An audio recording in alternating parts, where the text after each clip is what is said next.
মক্তব, এই হাফজখানা ভাঙ্গা করে ঘরের হতে পারে, কিন্তু এটা অনেক প্রভাবশালী প্রতিষ্ঠান।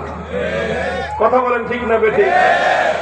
এই প্রতিষ্ঠানগুলো আমাদের হৃদয়ের প্রতিষ্ঠান।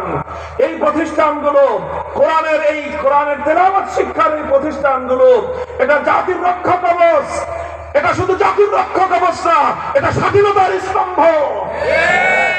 এই স্তম্ভে যদি কেউ আঘাত করতে চায়, কখনো কেউ যদি এটাকে তাচ্ছিল্য করতে চায়, তুচ্ছ মনে করতে চায়, একটা একটা বক্তব্যকে হেফাজত করার জন্য গোটা জাতিকে কোরবান হওয়ার জন্য প্রস্তুত থাকতে হবে ইনশাআল্লাহ। এই শিক্ষাকে উন্নত করতে হবে, বক্তব্য বাড়াতে হবে। হাফিজ হুজুর রহমতুল্লাহ আলাইহি তিনি বলতেন, আমার স্বপ্ন হলো বাংলাদেশের, তখন ছিল ৬৮,০০০ গ্রাম, ৬৮,০০০ গ্রামে ৬৮,০০০ মক্তব তৈরি করব।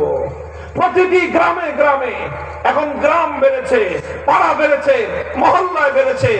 মুসলমানদের এমন কোন পাড়া মহল্লা যেন না থাকে যেখানে মক্তব না হয়। মুসলমানদের এমন কোন সন্তান যেন না থাকে। আপনারা সন্তানদেরকে যা পড়াবেন পড়ান, ডাক্তার বানাবেন বানান, ইঞ্জিনিয়ার বানাবেন বানান, পাইলট হয়ে আকাশে উঠবে উড়ুক, ডুবুরি হয়ে পাতালে ডুববে ডুবুক, সারা পৃথিবী সে বিচরণ করবে করুক, সব কিছু শিখুক, কিন্তু সবার আগে আল্লাহর কোরআন শিখুক।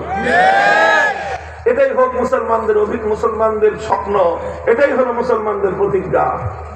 সেই সাথে এটাও বলতে চাই, এবং ৫